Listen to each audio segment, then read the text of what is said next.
They want the easy stuff because some just want to have fun. Not everyone is striving to become better at the game. See, that's not a real argument for me, because if you're bringing the easy stuff to win, then that means you care about winning. And the more you win, the harder your games are going to get, until you get to a point where the easy stuff is not going to cover it anymore. You're going to have to be good.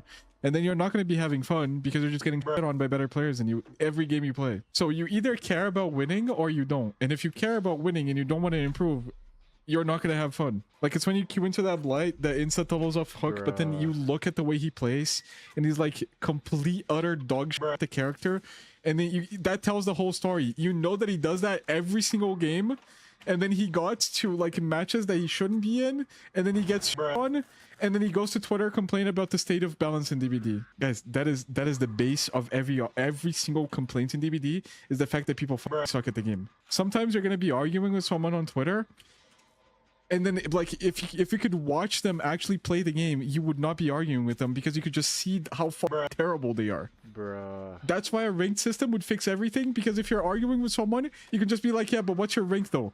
And then they drop some like bronze. Why would you argue with them? You shouldn't. He sucks. The truth is, most games you lose on killer is your fault. You're just not good enough to win. There are unwinnable games, but like, if you're not good enough at the game, you won't even be able to recognize the unwinnable games. A lot of the unwinnable games you think are unwinnable just boil down to you lacking skill. And you think they're unwinnable because you don't even have the knowledge to know how you should have won that game. It takes more skill to recognize the unwinnable games than it does to win most of your games. Like, I'm not trying to like patronize anyone, but like, does it or does it not make sense? Recognizing unwinnable games takes so much skill because you have to know what the optimal play is, and note that the optimal play would not work that game, because no matter what, you wouldn't have won. If you're just some random 300-hour killer player, you won't be able to recognize the optimal play to know that the optimal play won't work. So how are you saying that your games are unwinnable? How are you calling things OP if you don't even understand how you're supposed to win? It's hard to be objective about things when you don't understand the things. You can call games unwinnable for your skill level. And then you can also argue that things are OP for your skill level. But that's not objective. You're not being objective when you say that. That's your subjective impression of things in the game due to your lack of skill. Dead by Daylight has a massive skill issue problem, to the point where hundreds of players complain daily about things that can be either easily avoided or simply self-report their incapability to adapt and understand core gameplay mechanics, all while developers keep trying to implement significant changes to the game with the intent to make it easier and more comfortable for inexperienced players. In this video, I want to talk about why Dead by Daylight must implement a ranked mode and how it would truly improve the overall experience and fun of the game, while also pushing Dead by Daylight towards favoring balance and fairness. Before I go more into detail about what my points are and what aspects should be added or changed, I think it's necessary to talk about the current MMR system and its flaws. At the point of recording this video, the MMR system in Dead by Daylight works as follows. For killers, getting 0 to 1 survivor eliminate results in a loss. Getting 2 counts as a tie, and eliminating 3 or all survivors counts as a win. Pretty straightforward. For survivor, obviously escaping counts as a win and being killed results in a loss. Though it's important to note that escaping through the hatch counts as a draw. It's quite understandable since at times you simply get unlucky and have bad teammates. The hatch reduces a bit of frustration while also not impacting the killer's MMR in a negative way. The system is simple, perhaps a bit flawed, but not inherently broken. Most of these make sense, especially since Dead by Daylight is an asymmetrical PvP game.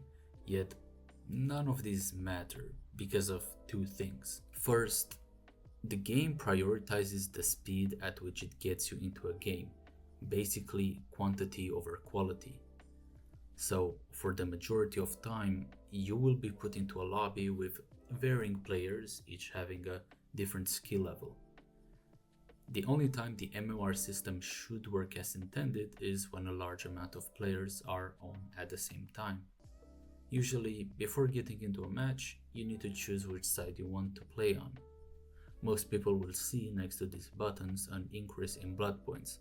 This means that there aren't enough players on one side, making the matchmaking slightly unbalanced.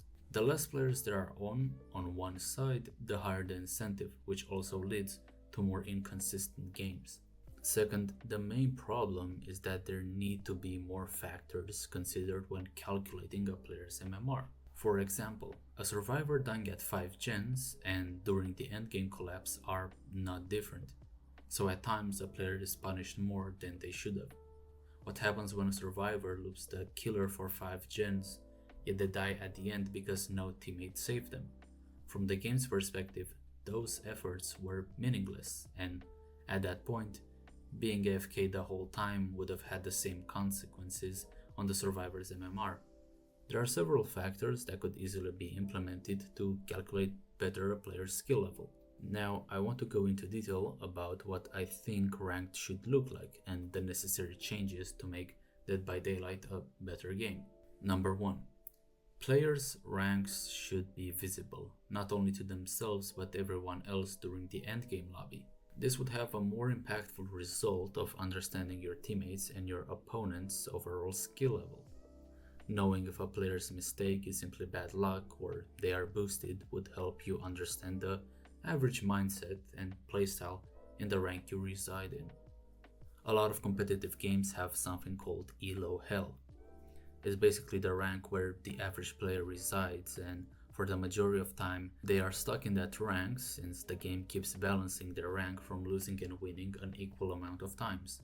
While for a lot of players Elo Hell seems like an unhealthy aspect, it shows the competence and knowledge of the average player. The way a player's MMR is calculated needs some improvements. As I mentioned, it isn't completely broken. It needs to take into consideration more factors. In my opinion, you can calculate the amount of time a survivor has been alive and also calculate how much that player has been on a generator and in chase. This will basically show the percentage that a survivor worked towards their objective and kept the killer busy.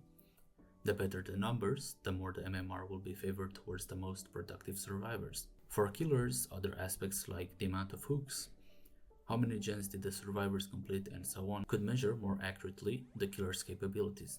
Number 3. Obviously, adding a ranked mode would mean having a separate unranked mode. The main reason Behavior hasn't done this yet is because they mentioned they want to keep the game less competitive and more fun. The main issue with this decision is that Dead by Daylight is a PvP game. Every single PvP game will have a competitive side, so when the matchmaking is so inconsistent, and both casual and competitive players are thrown in the same game, it creates discord and frustrations, which is the opposite of fun. The best part about having a separate unranked and ranked mode would be a better way to balance perks and characters, while prioritizing the player's experience. What I mean by this is that in unranked, you can have certain characters, perks, items, and add-ons completely banned. You could have a nurse completely disabled in unranked, since this character is extremely strong and does create unfairness. Like, seriously, how is this character still in the game? You can have all iridescent items and add-ons completely disabled, like Myers Tombstone or the Survivor's anti-hammer. Like Myers Tombstone or the Survivor's syringe. With this mindset, you can focus on balancing the game while also having a separate mode where the most frustrating and unbalanced aspects of the game are basically removed. The unranked mode could have its own separate MMR to still have some fairness when matchmaking, while your ranked MMR would be completely unaffected no matter the outcome. Number 4. I think the varying skills in PvP games result in people having different perspectives on the game. A problem the majority of survivors complain about in Dead by Daylight is tunneling and slugging, yet you never see good and competitive players having an issue with these. Knowing which rank you reside in and what are the most frustrating parts for you can help people understand the issues each rank struggles with, thus helping them improve and learning how to deal with different situations. To separate the casual and competitive side in Dead by Daylight, you could also add more incentives towards the ranked mode. Usually Behavior just throws some blood points when they feel like it, but with a ranked mode, you could end up obtaining rewards like iridescent shards, skins, banners, or profile icons. Therefore, making players that do want to play the game at the competitive level take it seriously and be rewarded for performing well while also not interfering with the casual side. I think I made my points clear, while also bringing decent examples when talking about this subject.